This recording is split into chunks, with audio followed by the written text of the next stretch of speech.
நெல்லை கிழக்கு மாவட்ட காங்கிரஸ் தலைவர் ஜெயக்குமார் தனசிங் இன்னைக்கு உவரி அருகே கரைசுத்து புதூர்ல உள்ள தோட்டத்துல சடலமா மீட்கப்பட்டிருக்காரு.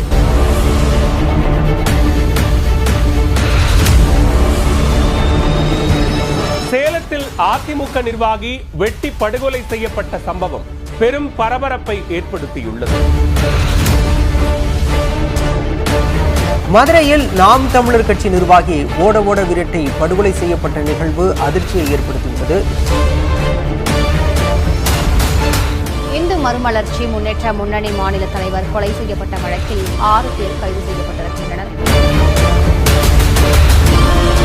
நெல்லை பாளையங்கோட்டையில் இது நடந்த பட்டப்பகலில் என்று சொல்ல வேண்டும். பொதுமக்கள் அதிகம் நடமாட்டம் இருக்கக்கூடிய ஒரு பகுதியில் இந்த கொலை சம்பவம் என்பது நடந்திருக்கிறது.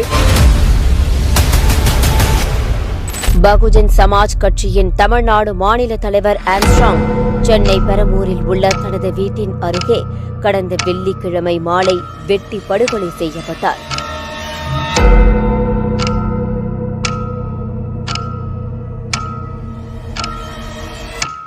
சட்ட ஒழுங்கு விஷயத்துல நான் சமரசம் செய்து கொள்ள மாட்டேன். இவ்வளவு அரசியல் கொலைகள் நடந்த பிறகும் நீங்கள் சர்வாதிகாரியாக எல்லாம் இருக்க தேவையில்லை. ஒரு முதலமைச்சராக குறைந்தபட்ச நடவடிக்கையாவது எடுங்க வெடியா முதல்வரே.